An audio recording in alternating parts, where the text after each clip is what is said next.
जय हिंद साथियों, welcome to all of you on my YouTube channel.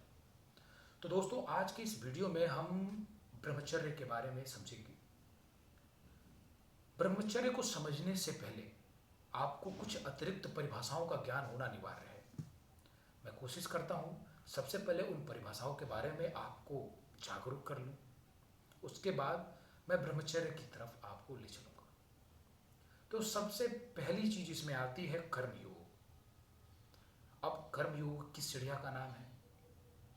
तो कर्म योग को समझने के लिए सबसे पहले आपको कर्म को समझना पड़ेगा, उसके बाद योग को, फिर उन दोनों के गठजोड़ से जो कर्म योग बनता है उसकी परिभाषाएं आप समझ पाएंगे। तो सबसे पहले मैं कर्म की परिभाषा बताता हूँ।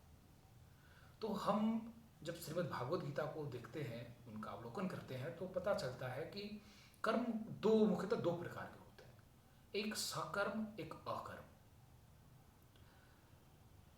परंतु हम कर्म योग में जिस कर्म को परिभाषित करते हैं वो हमेशा से स्वेच्छा से स्वाभाविक रूप से किया जाने वाला कृत्य होता है। उसमें न सकर्म होता है न अकर्म होता है। अर्थात जैसे एक छात्र है तो शिक्षा ग्रहण करना उसकी प्रवृत्ति होनी चाहिए, उसके लिए वही उसका कर्म है। एक गुरु है तो ज्ञान देना उसकी प्रकृति है, तो उसके लिए वही उसका कर्म है। आंखें हैं, आंखों का काम है देखना, इनके लिए यही इसका कर्म है। कानों का काम है सुनना, वो सुनते हैं, वही उनका स्वाभाविक कर्म है।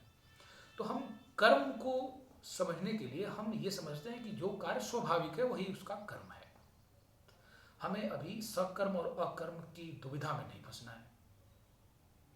अब बात करते हैं योग की। योग को परिभाषित करने के लिए ऐसे हम समझ सकते हैं कि हम अपने अंदर की जो आंतरिक संरचना है उसको हम बाहरी कॉस्मिक खगोलीय संरचना से जब अलाइन करने की कोशिश करने लगते हैं, मिलाने की कोशिश करने लगते हैं, तो उसे हम योग कहते हैं। हमारे अंदर भी उतना ही बड़ा ब्रह्मांड है जितना हमारे बाहर का ब्रह्मांड है, और इस अंतर को जिस दिन हमारा मस्तिष्क समझना शुरू कर देता है उस दिन हमें हम कहाँ खड़े हैं ये अनुभूति होने लगती है, और इस अनुभूति को ही हम योग कहते हैं। योग में हम कई चक्रों से होकर के गुजरते हैं। मुख्यतः 7 चक्र होते हैं इंसानी शरीर में, उनको जागृत करना होता है। अब उनको जागृत करने की क्या प्रक्रिया है उस पर किसी और दिन हम डिस्कस करेंगे। इस वीडियो में मैं आपको योग के बारे में बता रहा हूं। अब योग भी समझ गए आप, कर्म भी समझ गए आप, अब इन दोनों को मिला देते हैं। अब होता है कर्म योग। मतलब वो सारी प्रक्रियाएं जो स्वाभाविक रूप से आपको इस प्रकृति से जोड़ती हैं, वो है कर्म योग।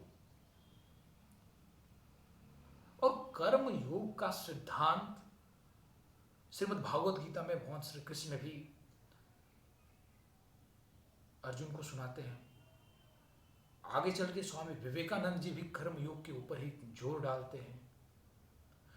तो कर्म योग का मुख्यतः उद्देश्य होता है कि एक इंसानी क्षमता को इंसान पहचान ले और उसके हिसाब से अपने आगे का जीवन निर्वहन करे।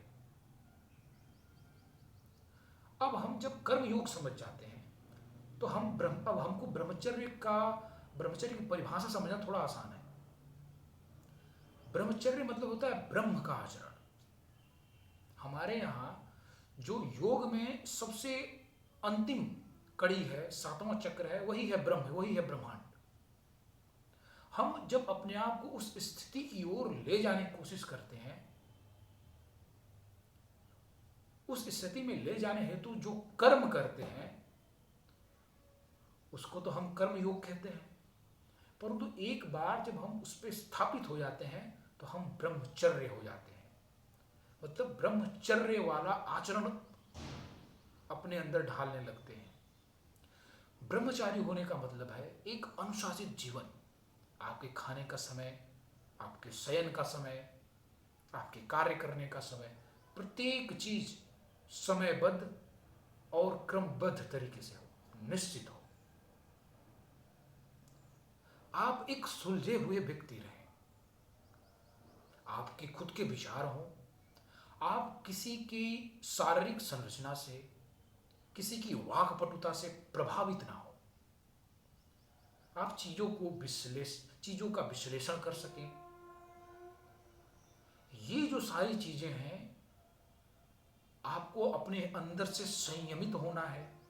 आपकी उत्तेजनाएं आपके काबू में होनी चाहिए।